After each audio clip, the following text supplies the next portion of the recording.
Hey, everybody, and welcome back to Philosophy. I'm really excited to start the spring semester with you guys. As you know, these are the high interest topics that we're talking about this semester. We are going to talk about theology, ethics and morality, art and beauty, the philosophy of science, political philosophy, free will and determinism. So we've got a lot of really interesting topics, and I'm really looking forward to getting into it with you. Before we start, though, I want to talk about a couple of adjustments that I've made to the syllabus. This is based on reflecting on last semester and looking at some of the notes that you guys made in the course eval at the end of the semester. One thing I've already talked about in class is we're gonna try cohorts for seminars. We're gonna split the class into two, and we're gonna divide the period on Wednesday into two, on a typical Wednesday into two, and we're gonna have a seminar. And hopefully, with the smaller groups, we'll have more participation and better conversation. So we've talked about cohorts in class. We're going to give that a try. And I think with the finals, the way finals went, that's kind of what inspired me to really dedicate some more time for that. That's going to mean probably less content we will get through, but it's really one of the big missing parts of the class has been those rich discussions. All right, a couple of other changes. So there's been some changes to the syllabus as well, and I want to talk about assessment. So I'm going to change a little bit of tweaking here with the assessment. Some of it is a reflection of what I just talked about, which is the engagement. Now, content literacy is going to stick at 30%. These are all the quizzes, essays, any sort of test. We will this semester again be revisiting logic and critical thinking. So you'll have those proficiency tests in logic and critical thinking that you can take as many times as you want. And the most recent score will be the score that you get. So as soon as you're satisfied with the score that you have, I'm not going to make it be 100%. As soon as you're satisfied with your score, you can stop taking those logic and critical thinking tests, right? But there will be about 4 of those again this semester to test your thinking on logic and critical thinking. This is just a skill that we need to continue practicing. So that's going to be part of your content literacy. And then at the end of each unit of study, you'll either be doing some short answer questions, some multiple choice, true, false, objective type questions, or an essay, some sort of assessment on the content that we've just learned.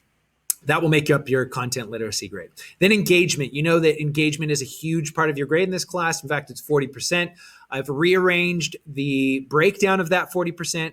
In-class engagement is now going to be 30% of your grade. These are your exit tickets on days when we are not having seminars. And I want to remind you that you are responsible for exit tickets even when you are not in class. If you are not in class, you are supposed to go to that day's lesson, review it, watch any videos that we watched, look at other people's responses, and provide me a brief response as an exit ticket. I want thoughtful responses. So last semester was just kind of a check, no check.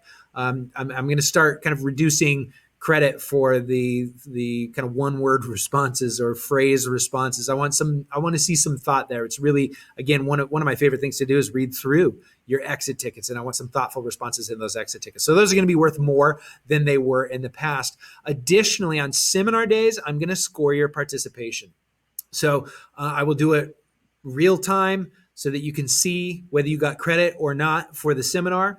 If you're participating in a meaningful way, you're going to get full credit. If you're not, you're going to get some sort of reduced credit. If you want to get full credit and you got reduced credit, then you will need to submit an exit ticket for the seminar day as well. So there will be a seminar exit ticket. If you get full credit, if you're just on fire in the seminar and you get full credit for participating in the seminar, you will not need to submit an exit ticket for a seminar day. You will get full credit, and I will just put that score right in there on the exit ticket before you even submit one, right? So you won't need to submit one. So that's an incentive for you to fully engage in our seminar. Otherwise, you're going to have to do a written reflection so I can see some of your thinking. All right, your blogs, you're going to continue. That's 1 per week, 4 per month. I will be checking on a monthly basis. So you have some flexibility with how you want to turn those in, but I've dropped the value of those to 10%. I think those are really, really great, but for, just something that you're doing once a week, I thought it was worth a little bit too much on your grade last semester. All right. Same thing with your growth reflection essay and final project. Those essays, I love reading. Those are completion grades. It's a significant part of your grade, but I think you guys put significant thought into them. So a growth reflection essay will happen again at the end of the semester. Should be maybe the culmination of your blog entries. But again, that'll be a paper that you turn in at the end of the course. And then the final project, which we did not do this past semester. We are going to do this in the spring, and it's something you can start on now. You're going to curate a website portfolio, and it's going to be your learning and your thinking for the entire year. And so you've already got your blogs on a Google site. You may want to do some rearranging. I want you to add new content. We're going to talk more about this in class in the coming weeks. I'm still trying to figure out exactly how I'm going to assess this and what the rubric's going to look like. So as soon as I get that, I'll give you guys some more clarity. But the idea would be that you're cataloging not only your thinking on each of these topics, so there will be a section for each of the topics where you're reflecting on each of those topics and your learning and what you found most interesting on each of those topics, but you're also maintaining a blog, right? That's a weekly assignment. That'll be part of this website.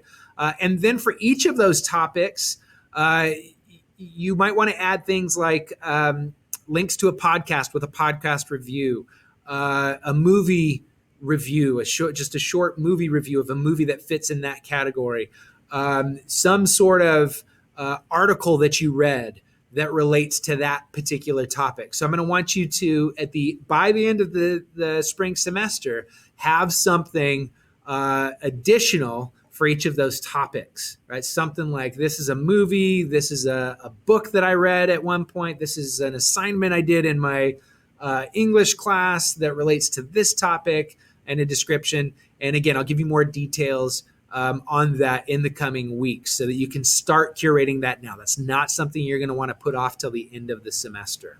Okay, those are the big changes grade-wise.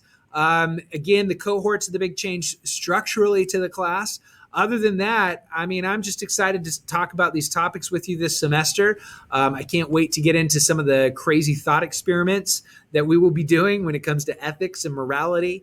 Looking at some of these ancient, well, not even ancient, some not ancient arguments for, free will, determinism, God and religion, political philosophy, all of that stuff. All right. So if you have any questions about anything that I've said here, be sure to ask in class or shoot me an email, and I'd be happy to clarify for you. Okay, I will see you in class.